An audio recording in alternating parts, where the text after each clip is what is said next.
the showdown at the Willard, an arrogant freelance musician, a conservative press secretary, a grand piano. What began as a taunt turned into a moment that silenced the room and shattered an ego. It happened in the opulent lobby of the Willard Intercontinental Hotel in Washington, D.C., at a political gala where power players mingled under golden chandeliers. Laughter filled the air, glasses clinked, and journalists prowled for headlines.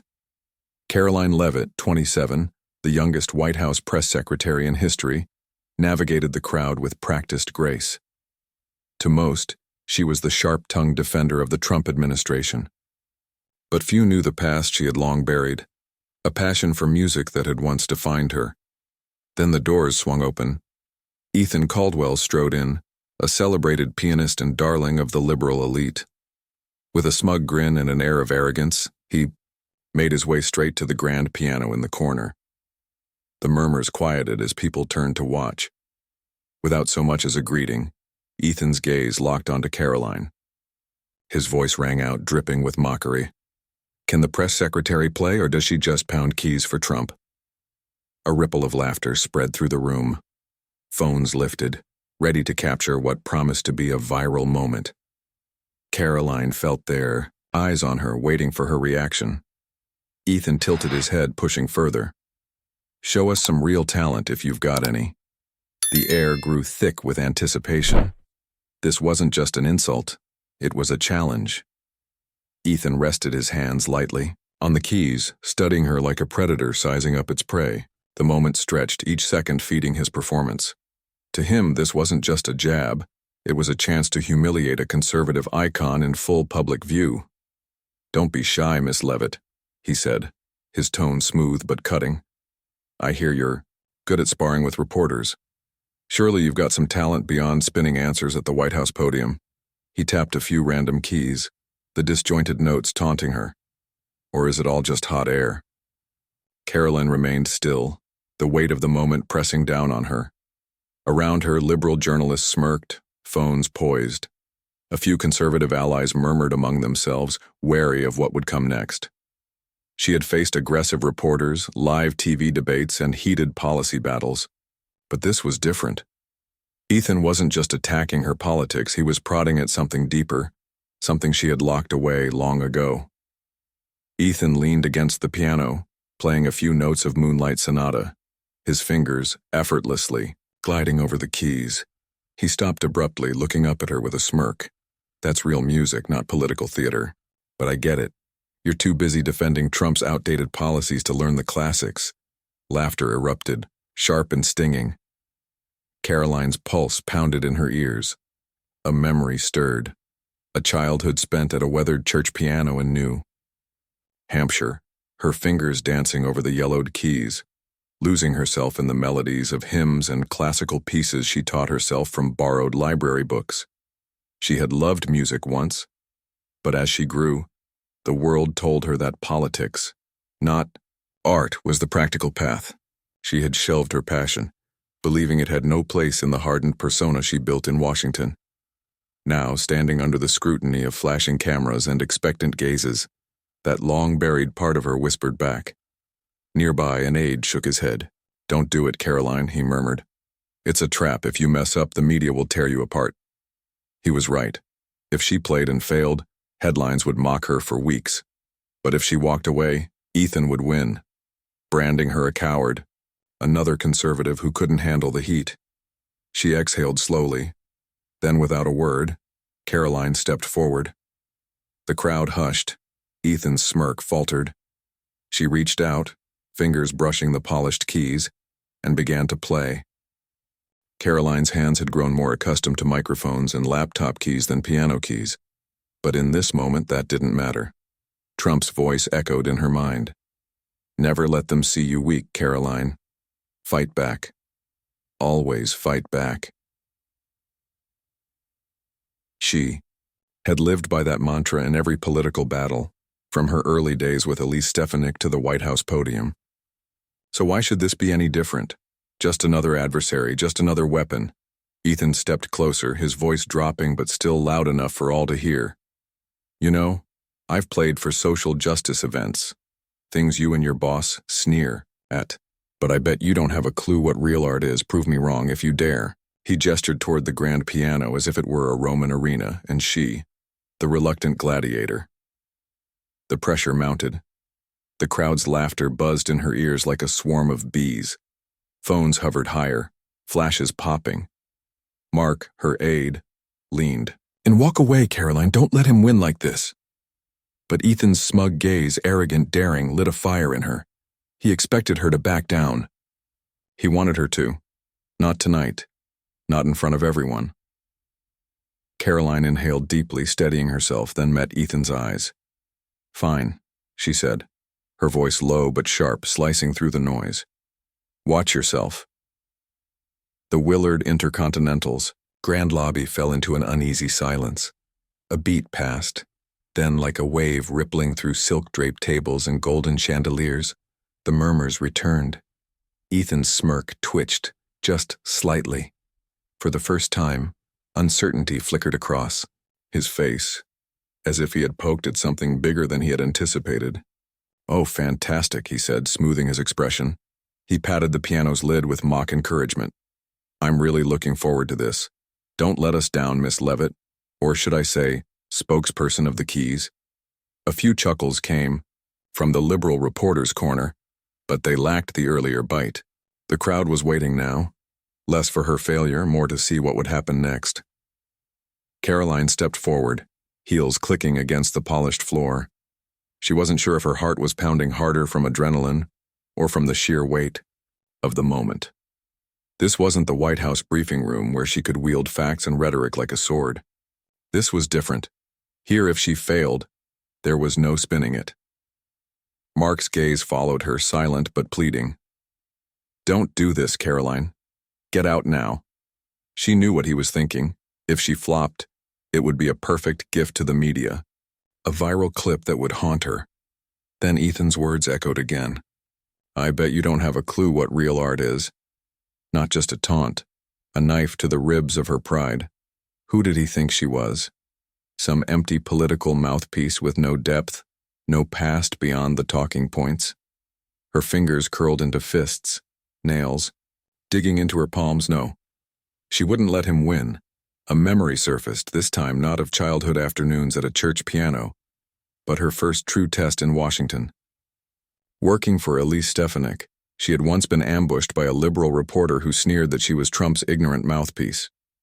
She had stood firm, firing back with calm precision until the man was speechless. Afterward, Trump himself had patted her shoulder. "You've got guts, Karoline. Never let them bring you down." And now, facing Ethan, she realized, how was this any different? Just another battle. Just another opponent. But then the doubt crept in. How long had it been since she touched a piano? Years? Her hands were used to gripping microphones, not gliding over ivory keys. What if she faltered? What if she forgot the notes mid-song? She could already hear Ethan's laughter, the left's cheers, the conservative disappointment, probably thinking of an exit already. Ethan mused, cutting through her thoughts. He stepped closer, feigning sympathy. "It's okay, I get it. Not everyone is brave enough for this stage. Maybe stick to your pre-written speeches." He shrugged, turning away, as if it were over. But his eyes flicked back, watching her, waiting. That was the last straw. Karoline felt something ignite in her chest, not fear, but anger. He thought she'd run. He thought she was weak. No, she wasn't a quitter. She had faced worse. Journalists, twisting her words, politicians calling her a puppet. And she had always held her ground. This was no different. She took a deep breath. Then, with steady hands, she reached for the keys. "The challenge accepted. Need a second invitation?" Karoline's voice rang out, slicing through the charged air. She walked to the piano, each step heavy but resolute.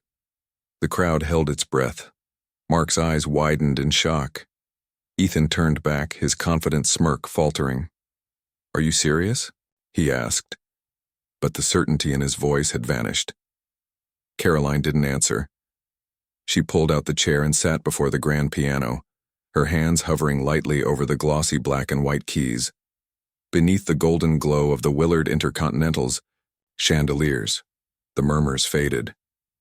All that remained was silence, the sound of held breaths, the pounding of her heart. Ethan stood a few steps away, arms crossed, his smirk still lingering but now laced with doubt. He had backed her into this moment, pushed her into a test she hadn't expected. Now she had to respond not with words but with music. She closed her eyes for a second, inhaling deeply to steady the tremor in her hands. The cool keys beneath, her fingertips stirred distant memories, afternoons in that New Hampshire church, playing simple hymns before secretly attempting the complex pieces in tattered books. She hadn't played in years, but her hands remembered. They had to. Karoline opened her eyes. Her fingers moved. She chose Gershwin's Rhapsody in Blue, not just a piece of music but a statement. Bold, fierce, unapologetically American. The first notes rang out, soft and hesitant, a whisper of uncertainty. The sound curled through the lobby, delicate yet clear, drawing the crowd from quiet curiosity to rapt attention. Ethan raised an eyebrow, clearly surprised she had actually begun. He muttered something to a nearby guest, still clinging to his mockery. But then, Karoline found her rhythm. She leaned in, her right hand racing over intricate runs, her left anchoring deep, steady beats. The music swelled, growing confident, then bold, then unstoppable. High notes soared, colliding with rich, resonant lows, storytelling through keys. She wasn't just playing, she was living each note. A shift passed through the crowd. People leaned forward, eyes widening. Phones once raised for ridicule, now recorded in awe. A memory surfaced mid-melody. A rainy night. 15 years old. A tiny room in New Hampshire. Her mother, exhausted from a long shift, sitting in the dim light as Karoline played a melody she had composed. "You've got talent, Karoline," her mother had said, voice hoarse but warm. "Don't let anyone take it away." But Karoline had let it go. For politics. For ambition. For the hardened image she thought she needed. Now, facing Ethan and the sea of eyes, she realized she had been wrong. Talent wasn't a weakness. It was power. The music surged, climbing toward Rhapsody in Blue's climax. Karoline's fingers flew across the keys, fast and precise, astonishingly so. Gone was the trembling. She had found herself again. The sound poured from her hands like a river, washing away fear, washing away doubt. She didn't look at Ethan, didn't need to. She felt the shift in the air. Mockery had turned to something else. Respect. Ethan had stopped muttering. He stood there, arms slack, watching her. The smirk was gone. In its place was something unreadable. Shock, annoyance. He was the professional musician, the one who had played on global stages. But what Karoline played now wasn't just technique. It had soul. A conservative politician leapt to his feet mid-piece, clapping, unable to hold back. Others followed. Applause rippled through the crowd, scattered at first, then building, then unstoppable. Karoline barely heard it. She was lost in the music, the final notes crashing and soaring, fierce and free. Her hair fell over her face as she played, sweat beading at her brow. This wasn't White House Karoline. This was the Karoline of before, the one who loved music before the world told her it didn't fit. The final note rang out, its echo stretching into the silence. For a single breath, the room held still. Then, a tidal wave of applause. Not scattered now, not hesitant, but thunderous. Conservative politicians stood, cheering. Even some liberal reporters clapped, albeit reluctantly. Mark gaped, his expression shifting from disbelief to pride. Shouts rang out, "Karoline, amazing!" sparking even more cheers. Karoline lifted her head, finally meeting the crowd's gaze. Stunned faces, admiring smiles, and among them, confused looks from those who had expected something different. They had come to watch her fail. Instead, they had witnessed her win. The aftermath, The ones who had mocked her? She didn't smile, not out of arrogance, but because she was still processing what had happened. She had done it. She had stepped through the taunts, the doubt, the pressure, and turned it into something greater. Then her gaze found Ethan. He still stood there, hands in his pockets, his face carefully composed. But she saw it, the flicker in his eyes, the slight tension in his jaw, the way he bit his lip to suppress a real reaction. He hadn't expected this. He'd wanted her humiliated, a laughingstock. Now he was the one silenced. Ethan clapped slowly, the sound drowned in the thunderous applause around them. "Not bad," he said, just loud enough for her to hear. But the arrogance was gone. Karoline rose, pushing the chair back. Her legs still trembled, but her spine remained straight. She said nothing. She didn't need to. The piano had spoken for her. Applause still echoed through the Willard Intercontinental lobby as Karoline stepped away from the grand piano, her footing steadier than when she had first sat down. The lingering energy of Rhapsody in Blue buzzed in the air, a potent aftershock, leaving the room vibrating with something undeniable. She didn't look at Ethan immediately. She didn't have to. The stunned faces, the admiring smiles, the hesitant nods from those who had expected failure but witnessed something else entirely, those spoke louder than anything. She had turned his challenge into her triumph. Ethan remained by the piano, hands still in his pockets, but his posture had stiffened. The smirk that had once been his weapon was gone, replaced by a neutral expression that tried too hard to seem unaffected. He clapped again, slowly, a weak attempt at regaining control. "Not bad," he repeated, a bit louder this time, as if saying, it twice would make it true, but no one cared. His eyes flicked to Karoline, then away, as if lingering would admit defeat too plainly. Karoline reached her original spot and turned to face the crowd. The applause had settled into a steady wave, now mixed with shouts from the conservative politicians. "That's our Karoline," a middle-aged senator bellowed, pumping his fist. Others nodded, clapping each other on the back, eyes gleaming with pride. Mark, her aide, stepped closer, tapping her shoulder. "You scared the hell out of me," he admitted, but his grin betrayed his awe. "But damn, you played great." Not everyone was cheering. In a far corner, a cluster of liberal reporters whispered among themselves, their phones still up. But the smirks were gone. A woman with short, dyed red hair shook her head as she typed furiously.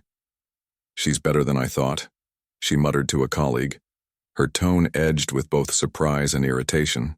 "Doesn't change anything," another replied, though his gaze stayed on Karoline a beat too long, reassessing. They might not like her, but they couldn't deny what had just happened. The lobby's energy still hummed as people approached, shaking Karoline's hand. "I had no idea you could play like that," an older woman, likely a conservative donor, said, marveling. "You made us so proud." Karoline nodded, offering a faint smile, not out of pride, but relief. The adrenaline still thrummed in her veins, but she had it under control now. Then she turned to Ethan. He had moved away from the piano, now standing with a small group, probably friends or fans. A young man clapped him on the back, whispering something. Ethan just shrugged, feigning indifference. "I told you," he called out, loud enough for her to hear.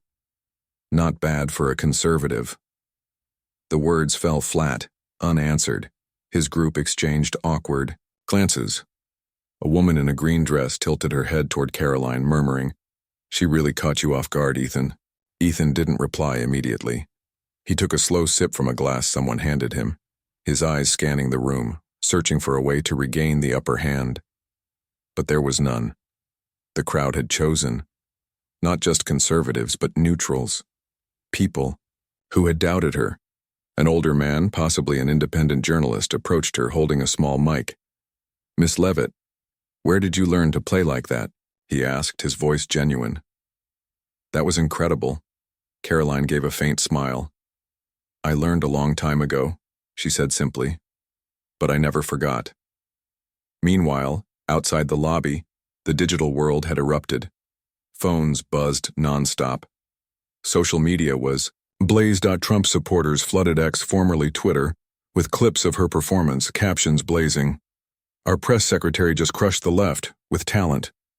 A major influencer declared, Karoline Leavitt, MAGA's secret weapon, who's laughing now? Hashtags exploded. Karoline plays the MAGA music, hundreds of shares in minutes. The performance had been unexpected, unscripted, and now unforgettable. A shift in the air even, some neutral voices had joined the conversation. Not a Trump fan, but I've got to admit, she's good. Ethan glanced over his shoulder as if sensing the shift. His fingers tightened around his glass. They're overreacting, he muttered to his group, but his voice lacked conviction. He had wanted Karoline to be a punchline, instead he was the one cornered. His young friend smirked. You miscalculated, Ethan. She didn't just play, she dominated. Karoline heard it, though she didn't react. She gave Ethan one last look, calm but piercing. She didn't need to say a word. Her performance had dismantled his arrogance. Ethan met her eyes, but this time, he couldn't hold his confident facade. His gaze wavered before he turned away, muttering something to his group, then headed for the drink table, as if escaping her stare. The Willard Intercontinental lobby slowly returned to its usual rhythm, but the air still crackled with energy, laughter, chatter, livelier now, and the crowd's eyes turned to Karoline, not with curiosity or mockery, but with something else. Respect, surprise. She stood amid congratulations, shaking hands with supporters, but her mind was only just beginning to settle. She had done something no one, not even herself, had thought possible. Mark, her aide, now fully relaxed after his initial worry, stayed close. You know, he said with a chuckle, I was picturing the liberal media tearing us apart tonight, but you turned it into a win, a big one. He held up his phone, the screen flashing with notifications from X. Look at this, they're calling you the Queen of MAGA. That video's already passed 10,000 views. Karoline glanced at the screen. Karoline Leavitt crushes the left with keys. And this is why we win. She gave a faint smile but said nothing. She hadn't played to prove anything. She had played for herself. A group of Trump supporters surrounded her, their voices buzzing with excitement. You gave that liberal a lesson, an older man said, clapping her shoulder. He thought he could embarrass you, but you made us so proud. I'll tell this story to the world, a woman chimed in. Our press secretary is a real artist. Karoline nodded, thanking them, but her eyes scanned the crowd. She was looking for Ethan Caldwell. He was gone. Vanished from the room's corner, likely dodging her gaze, and the attention he no longer controlled. But out there on social media, the storm hadn't stopped. Conservatives were running with it, turning her performance into a symbol of MAGA strength. A major influencer posted, Karoline doesn't just talk, she acts. The left wanted to take her down, but they lost. Even neutral accounts weighed in. I don't like Trump, but credit where it's due. She's got talent. Not everyone praised her.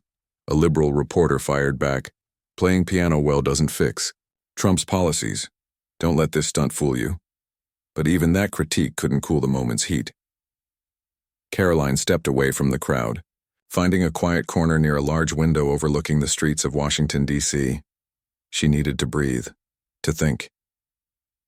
The lobby's noise still hummed, but all she could hear was the steady rhythm of her own heartbeat. She had done it, not just beaten Ethan. She had conquered her own fear. She thought back to the moment she sat at the piano, those first notes ringing out when she had been sure she would fail. But she hadn't. She had reclaimed a part of herself, one she had buried since her New Hampshire days. She pulled out her phone and texted her husband, Nicholas Rio. Guess what I just did? She smiled, imagining his reaction. The quiet man, 32 years her senior, always her biggest fan. Home later that night, Karoline left the event, heading back to their small apartment outside D.C. Stepping inside, she saw Nicholas in the living room, their infant son asleep in a crib beside him. I heard about it, Nicholas said, standing to hug her. Social media is going wild over you. Karoline laughed, feeling at ease for the first time that night. I didn't mean to make it a big deal, she said, glancing toward the old piano in the corner, one she had rarely touched since moving here. Nicholas tilted his head, nudging her. Play it, I want to hear. She hesitated, then she sat down, placing her hands on the keys. She played a soft, private version of Rhapsody in Blue. Not fierce like in the lobby, gentler, just for them. Nicholas smiled. Karoline glanced at their son, thinking that one day he would hear this story. When she stopped, Nicholas asked, How do you feel? Karoline paused, then answered simply, Like I just remembered who I am. She had once thought music was a weakness, something unfit for a press secretary, but tonight had changed that. It wasn't a weakness, it was power, and she had reclaimed it. Strength in the storm, she had spent years trying to bury it, to pretend it wasn't part of her. But tonight proved otherwise. Music wasn't a weakness. It was a strength, something she could carry into even the fiercest political battles. Karoline stood at the window, gazing into the darkened streets of D.C. Ethan had lost tonight, but she knew this wasn't the end. The left wouldn't stop. They'd find other ways to attack her, to take her down, her and Trump. But she wasn't afraid anymore. She had faced an opponent, not with words, not with strategy, but with her true self, and she had won. Tomorrow she would step into the briefing room with a new kind of confidence, not just as Trump's spokesperson, as Karoline Leavitt, the woman who had just reminded the world she wasn't just a political figure. She was an artist, fighter, and she wouldn't let anyone forget it. The piano still echoed in her mind, a testament that she could do anything, even with the world watching. The taste of defeat. Ethan Caldwell left the Willard Intercontinental lobby in silence, his steps quicker than usual, as if trying to outrun the lingering echoes of applause. The D.C. streetlights cast a sharp glow on his face, highlighting the scowl he couldn't quite hide. He had lost, not in a debate he could spin, not in a war of words he could twist in his favor, but in the one thing he prided himself on, music, and the person who had beaten him. Karoline Leavitt, the woman he had dismissed as nothing more than a soulless political mouthpiece. He pushed into a dimly lit bar a few blocks from the hotel, where his friends had gathered after the event. Warm air, hazy under yellow lights, smelled of whiskey and cheap cigars. Soft jazz played from the speakers, but it did nothing to soothe the sting in his chest. Ethan slumped into a chair and ordered a drink, taking a long sip before anyone could speak. His friends, a mix of musicians, a freelance reporter, a social activist, watched him, their gazes flickering between curiosity and unease. Mia, the woman in the green dress who had stood beside him at the lobby earlier, spoke first. Her voice was gentle but probing. You good? Ethan shrugged, forcing a smirk. Of course I'm good. But the tightness in his voice betrayed him. She played a song. So what? Doesn't mean anything. Just the crowd overreacting. He took another sip, as if the burn might erase the truth he refused to admit. But Liam, the youngest of the group, wasn't about to let him off the hook. He leaned forward, a smirk tugging at his lips. Overreacting? Liam scoffed. Ethan, she crushed you. You dared her to play, and she didn't just play, she had the whole room on its feet, clapping, cheering. You misjudged her, man. Ethan's grip tightened around his glass. Liam shook his head.